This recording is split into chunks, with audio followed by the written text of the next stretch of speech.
हजार भइल, रोग भारी बा बेटा बीमार भइल। 16 करोड़ के दवाइया बहा। सुना मोरे बाबुआ भैया हो, हंस के जीवन बचैहा हो। सुना मोरे बाबुआ भैया हो, हंस के जीवन बचैहा हो। जीवन बचैहा हो, हंस के जीवन बचैहा हो। 16 करोड़ के दवाइया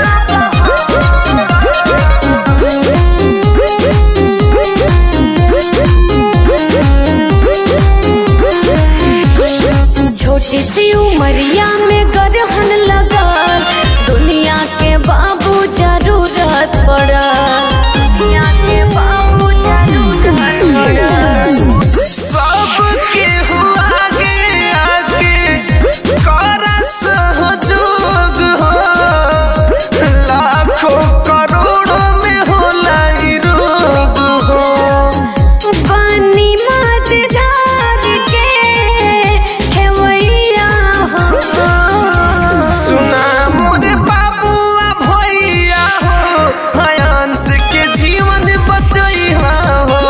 सुना मोरे बाबुआ भैया हो, हंस के जीवन बचैहा हो।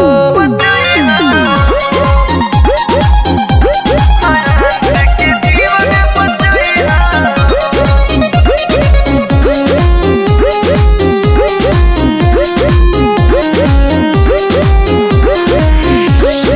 यदि यहाँ मासूम के